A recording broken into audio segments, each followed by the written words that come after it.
Welcome all to our three-part series on multifamily apartment syndications, right? This is a wonderful thing that I didn't know about until probably 6 or 7 years ago, and I came across it by chance.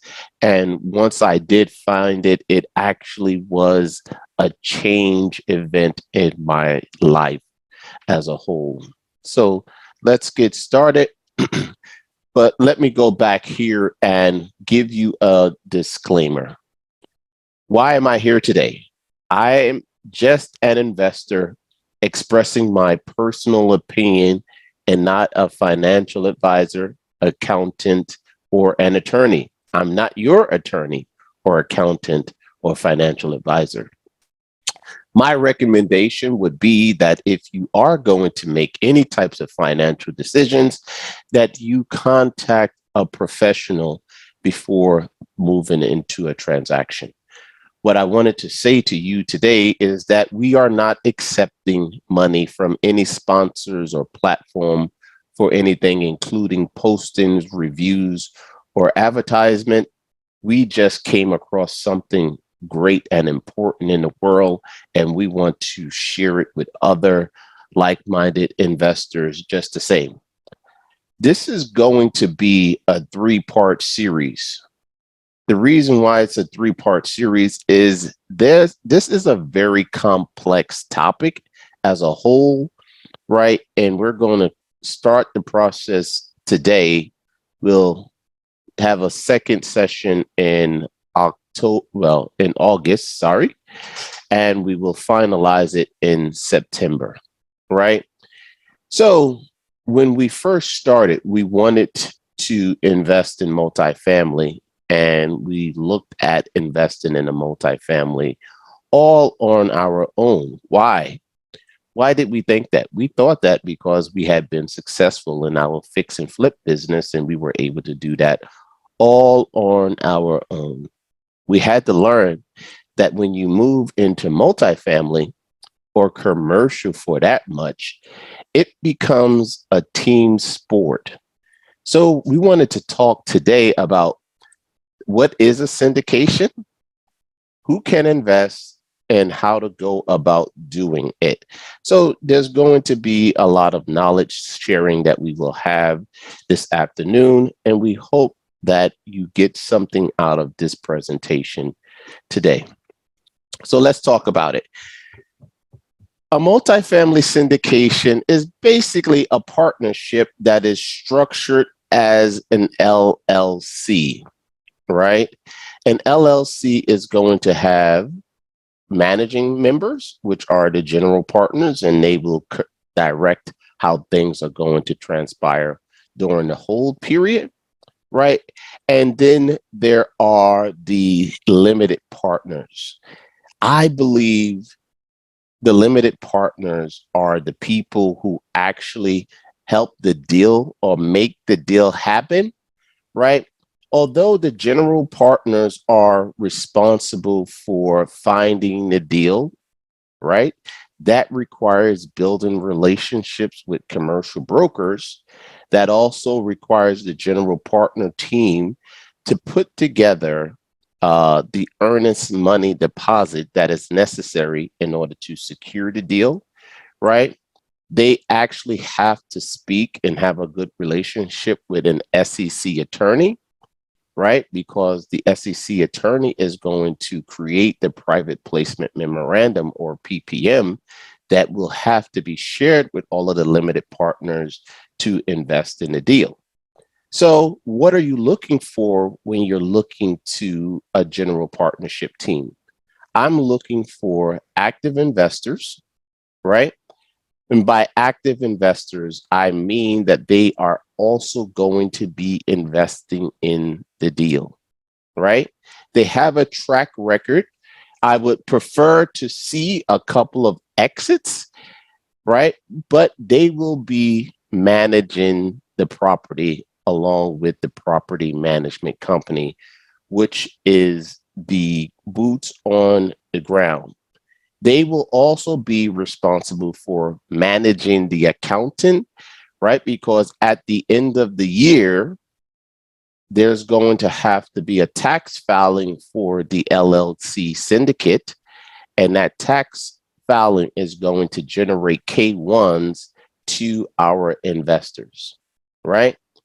Now, the general partnership team, they typically, because they have material participation and they can be considered as a real estate professional, are allowed to offset their active income with their passive income. So that's a wonderful thing. But as I mentioned when we got to this slide, the limited partners are also involved in the deal heavily, and there are some good things for them as well. One of the things that I like, because as you may know, I have invested in 25 syndicates since 2017. The majority of those investments have been as a limited partner, right, in 25 syndications. At this point in time, I've invested in 5 syndications for which I am now on the GP side of the house, right? So I have tremendous experience here. The one thing that I could say is I love being in a limited partner space because I get to see how other operators are carrying out their business, how they are treating their investors, et cetera. And I can learn both good and bad of things that I like about those operators and how they're treating their investors, right? But there's also another good piece is that I am invested in real estate, but not having to be involved with tenants. As a limited partner, I'm not going to get a phone call in the middle of the night saying that a toilet is not working. I'm not going to get a call at any point in time to say that anything is not working. I don't have to deal with evictions.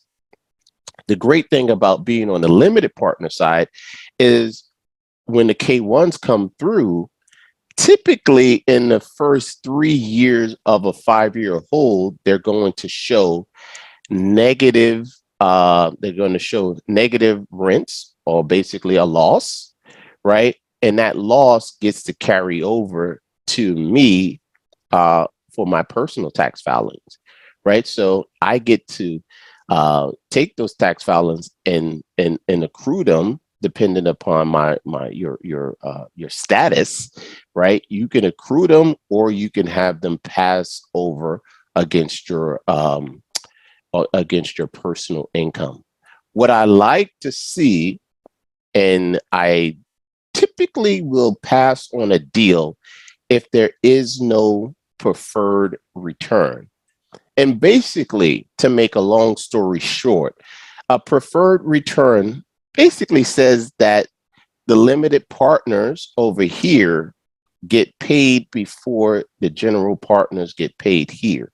The general partners are executing the business plan, but they don't get paid until the people who helped to put the deal together are receiving some money. Once they reach that preferred return, everybody gets to participate in the pie. I hope that makes a whole lot of sense to you.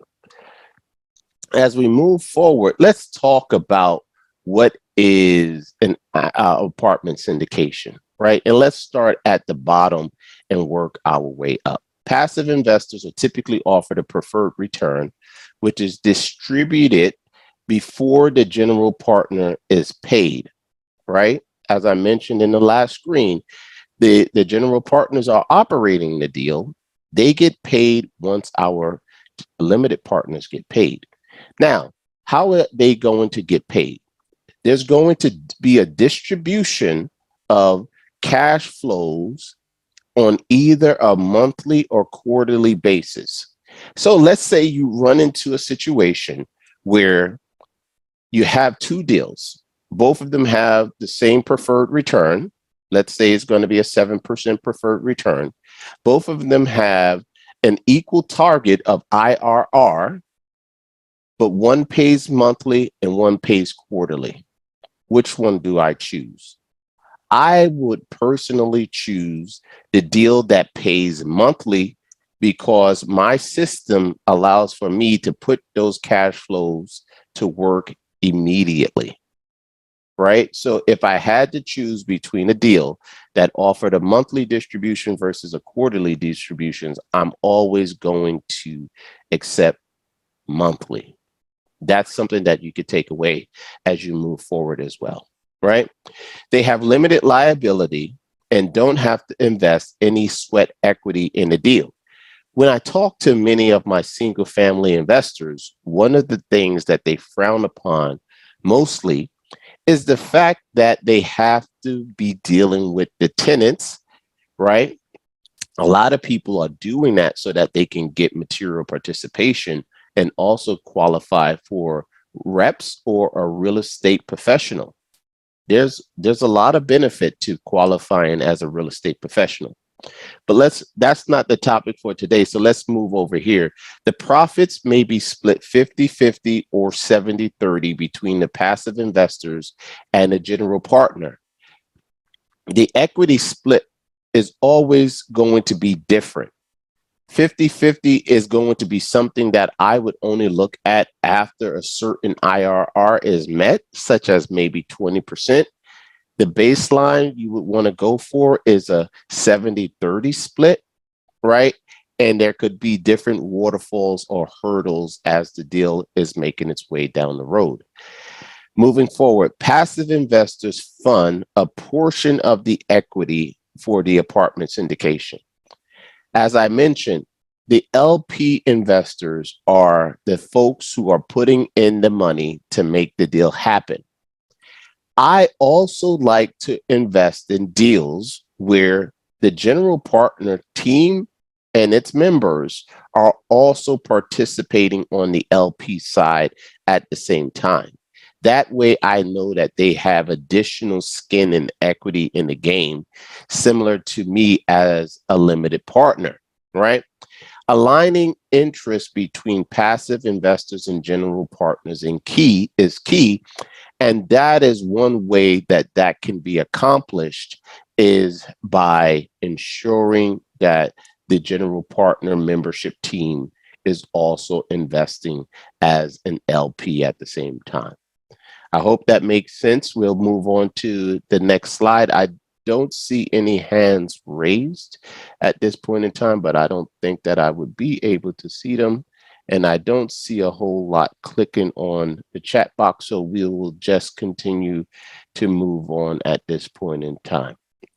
Now, when it comes to syndications, you might ask yourself the question, who can invest in a syndication, right?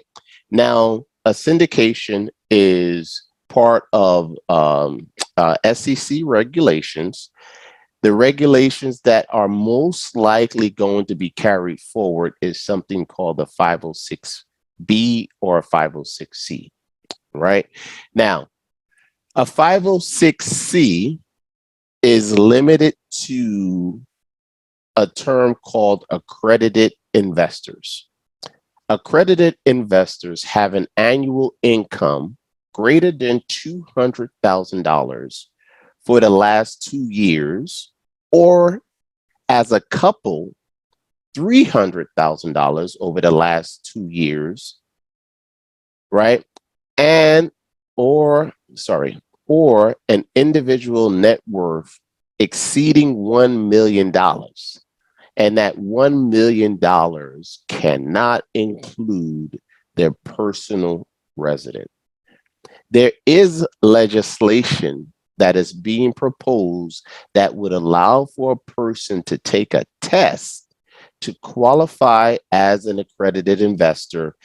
I know that that legislation is there. I just don't know if it is live right now. And if you have any questions or concerns about that, I would direct you to do a Google search where you input SEC accredited investor, right? Basically, what the SEC is doing is ensuring that individuals who are investing in these private placements have a certain bit of financial and business acumen in order to invest in these kinds of deals, right? So those with established clear measures of financial sophistication, and designations or professional certifications. You could also qualify by either through a third party audit, or you could have your CPA provide a letter stating that you are an accredited investor. And as a 506C, only people who are accredited can participate in a deal. One reason why people like to go this route is because they have within inside of their circle a high pool of high net worth individuals, right? A high pool of high net worth individuals, and they figure that they can raise with that group. I see a question in the chat. I'll get to that. Let me just finish off here. When it comes to the 506B, right? The 506B, 506C, you could advertise. You can put that into a public realm and talk about it on Facebook and social media, etc. When it comes to a 506C, it's a private placement that does not allow for advertisement. So you can talk to individuals, right? However, you have to have had an existing relationship with those individuals at the same time, and it's not defined in the legislation, right? It's not defined in the legislation exactly how long that relationship should have been established.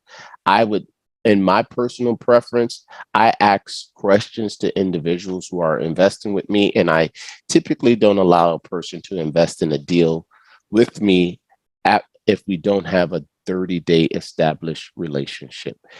One thing about a 506B is the fact that there are 35 slots for something called a sophisticated investor. Now, a sophisticated investor does not have to meet the accredited investor requirements, but has knowledge and experience in financing, business matters, therefore capable of evaluating the merits and risk of the prospective investment. That makes a whole lot of sense. I see a question in the chat from Sandeep. How do you weigh joint ventures versus syndications? I recently bought 44 units multifamily in Houston via a JV. Syndicates I feel are good for large deals more than $6 to $8 million. I would say that there is truth to both of those. A JV is going to be limited, to a small group of individuals, right? Basically, I would say you would want to do a syndication like that a joint venture like that, where you're basically just creating an LLC and putting together the venture.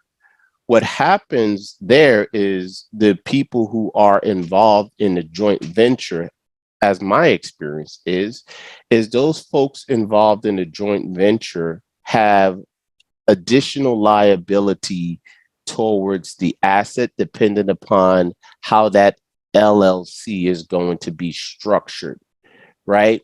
I don't have personal experience of investing in a joint venture.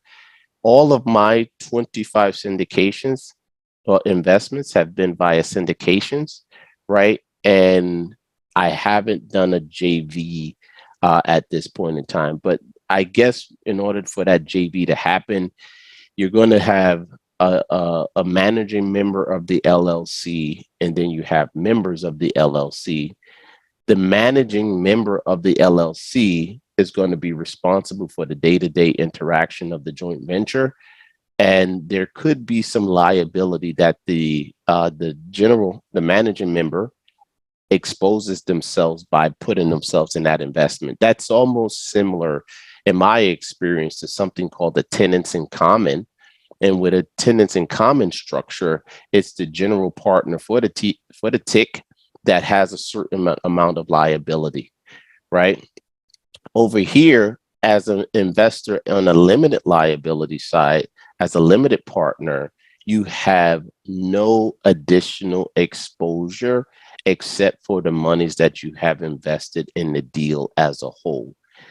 What you're doing in the syndication is you're relying on the general partners, their track record and their experience in order to be able to execute the deal and prove out the business plan. And then when the business plan is executed, they could dispose of the asset and close down the syndication just the same. So I hope that that answered your question. You could actually do a syndication on a very small deal at the same time. It doesn't have to be 6 to 8 million. Just recently, I partnered with another team in Baltimore, Maryland, and that deal was just for, well, the purchase was 3.325, and we put together a syndication because we were raising capital in order to get the deal over the finish line. So I would say you could do it even for a deal that's uh, lower than 6 to 8 million at the same time. But I've been in deals that have been 40, $50 million, and they were raised via syndications at the same time. So I hope that answers the question there. Yeah. Thank you, Lee. My pleasure. All right, let's get back to the slide. We talked about this briefly, but one of the things that I want to emphasize is that the 506 portion of the regulation allows for accredited investors and 35 non-accredited investors. What is critical about the 506B is that no advertising of the deal is permitted. You cannot go on to Facebook and say, well, I have a deal, right? And also soliciting investors to invest in that deal at the same time. It's also frowned upon when you are on LinkedIn or other social media platforms and you see people say, I've just secured a deal, and although you missed out on this one, why don't you contact me so that you could participate in the next one? That falls under a realm of preconditioning, which violates rules for 506B. I would highly frown upon people saying things about their deals, especially when it's a 506B. A 506C, on the other hand, allows for you to go and tell the entire world, this is what I have, this is what I'm doing, right? Come along with me. In order to make sure that you're working with accredited investors only, you have to do some type of third-party verification, or the accredited investor has to have a person such as a CPA provide you with a letter that says that this person is accredited and they can participate in the deal. All right. On the 506B side, there's something called the subscribers agreement that the investors have to sign, and they check one box. There's no verification that needs to be done on the operator side. But if a person says that they're accredited, I would want to verify that information just the same. So how to invest? When it comes to a syndication, I would say 99 out of 100 would have the buy-in or the minimum investment into the syndication set at $50,000, right? That's where the floor is going to be. It's going to be around $50,000. So a lot of people may ask themselves, "Oh, I don't have $50,000." What I struggle with that one is a lot of people who are getting into the single family game, either as a flipper or a wholesaler, they're going to have to invest probably about $25,000 to $50,000 to get that business stood up. I know, because that's the business that's what I had to spend in order to set that up. Now, let's talk to this slide just a bit. You could invest in the syndication as an individual where you're using discretionary income that you have, right? So you can go in as an individual, sign up using your social security number, and you're in. All you have to do is sign the paperwork. An alternative that a lot of people who I have conversations with aren't familiar with is the fact that they could also invest in a syndication using their stranded 401ks, right? You could even set up a QRP or EQRP in order to take those monies that were at those former jobs that you had, and you're able to invest those monies as well there. So there are different options available to people of how they can invest in a syndication at the same time. Also, people have done this before is they are investing as a business entity. As I mentioned, you could create an LLC or a trust in order to invest in the syndication at the same time. There are different advantages and disadvantages for moving into a syndication depending upon how you invest at the same time.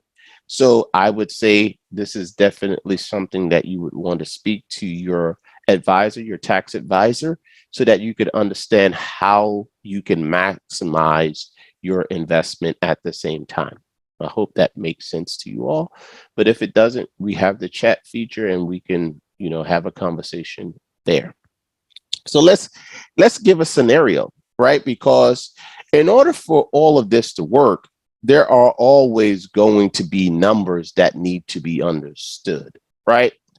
So this is the scenario where you are working by yourself, you're a solopreneur, and you have the net worth, etc., in order to be able to go and purchase a multifamily asset all by yourself. You can do that because multifamily technically is anything that has more than one unit. So if you are investing from to 4 units, you can still qualify for residential financing. It's only once you go above 5 units that you have to qualify for commercial financing. But one of the things that is going to be critical for you to have on your team is a broker. Brokers, in my opinion, control the market, and you definitely have to have a relationship. Anytime I'm looking to invest in an area, there are two things that are going to be critical to me. The first thing that is going to be critical is access to a competent commercial broker who is going to be basically marketing in that MSA for deals. They're calling operators, they're calling owners and asking them, can I give you a value of your property, right? So that I can list it for you. So I don't need to make that investment if I have someone who's already making that investment. The second thing that I always like to have on my team for any place where I'm investing is a property manager. And the property manager is going to help because as you're doing your underwriting, they're going to be able to give you data to make sure that your underwriting is sound. You have to have a legal team. You just don't always need to have a lawyer for everything that you do. The first thing, if you're interested in moving on a deal, is you have to have a letter of intent. And the letter of intent says that you are willing to purchase the asset, but a letter of intent is not binding. It is not a contract that if you fail to execute, you can get sued. However, once you move past the letter of intent and you move over into the purchase agreement, you probably hear it as purchase sell agreement, right? But the purchase agreement, that's binding, right? So the letter of intent, with the letter of intent, you typically have to provide an earnest money deposit. And that earnest money deposit allows for you to start your due diligence phase, right? And in that letter of intent, you are going to ask for all of the documents that you need and access to the property so that you can perform your due diligence.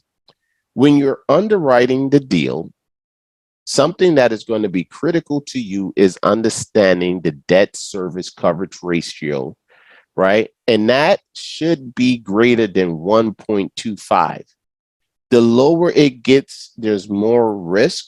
1.15, 1.0, those are risky deals, and I would pass on a deal that has a debt service coverage ratio below 1.25. How do you get cash flows? That's the income minus the expenses minus the debt service. Those are the cash flows.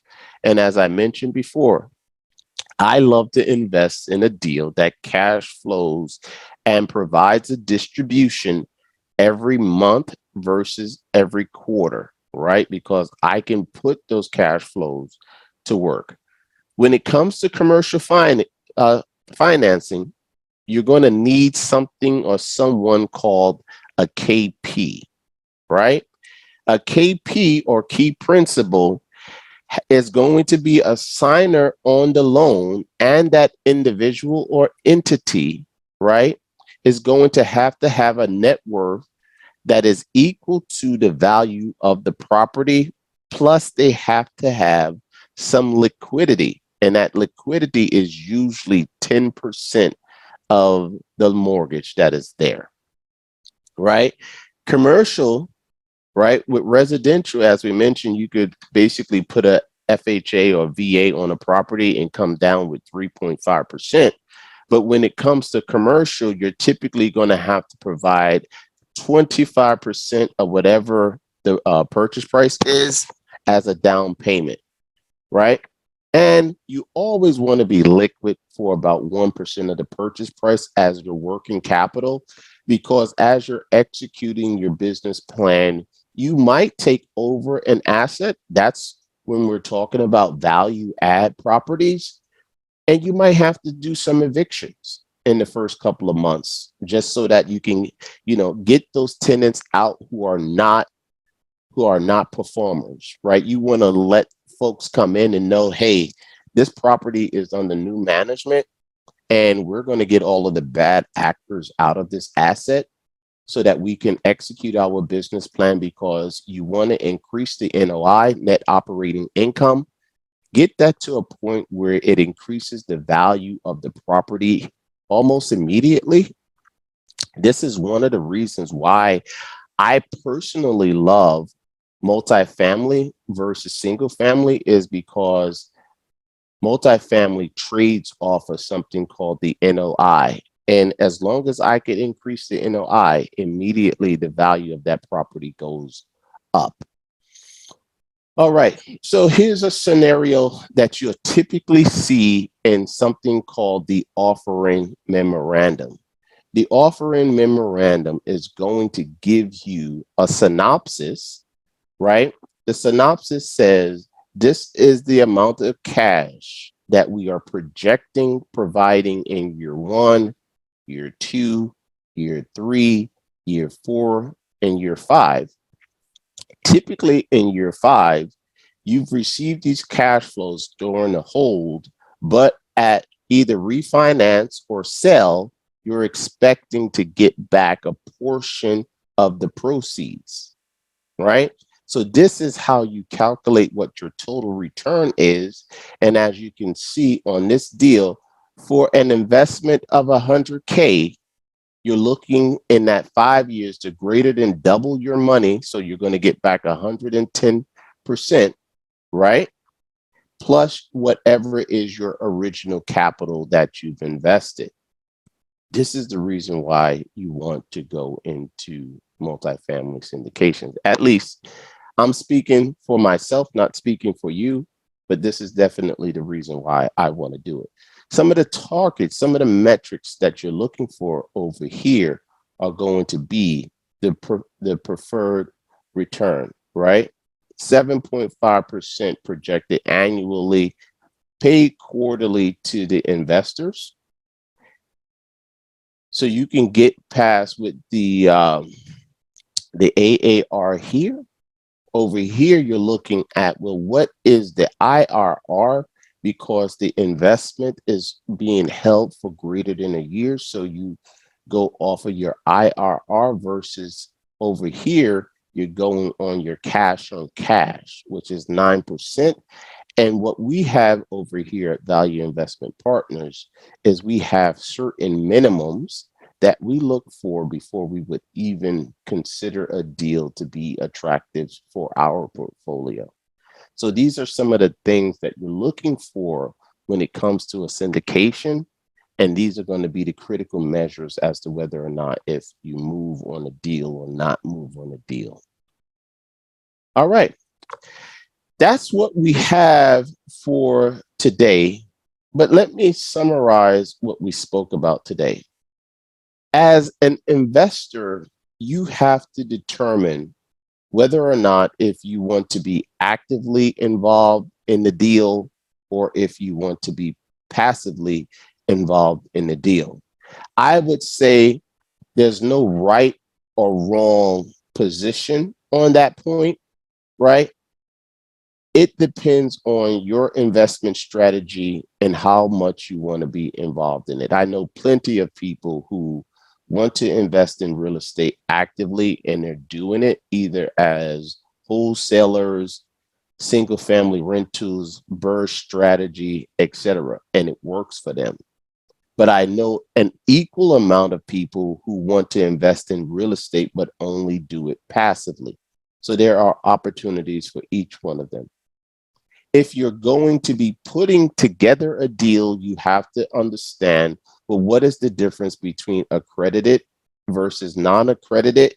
I would also say that you would want to have this understanding because you yourself, if you're going to be investing in a syndication, you have to determine, well, which deals can I invest in, right? Certain crowdfunding platforms such as CrowdStreet or Realty Mogul, certain of those deals you have to be accredited to even get access to the platform. So I just wanted to make sure that you had a full understanding of what is the difference between an accredited investor and a non-accredited investor at the same time. At that point in time, you need to make a decision and go. I love the fact that many people can read a lot of books, right? And they sometimes might be paralyzed, suffer from paralysis through analysis. As I mentioned in 2017, when I did my first multifamily syndication, I met with the young lady over here in Herndon, Virginia at a Panera Bread, and I handed her $100,000 check. I was using my self-directed IRA to invest in a deal. And I literally handed her that check and pulled it back at least 5 times because there was those butterflies that were in my stomach. And I was like, am I really about to give a person who I know but don't really know $100,000 to make this investment for me? I'll say that investment performed exceptionally well. I think when we exited that deal, we were near an equity multiple of greater than 2.5x, and it was less than 5 years. So that $100,000 turned into probably like $275,000 on the back end. It was an exceptionally good deal. I have everything around that deal, and I can share that with you so that you could understand it just the same.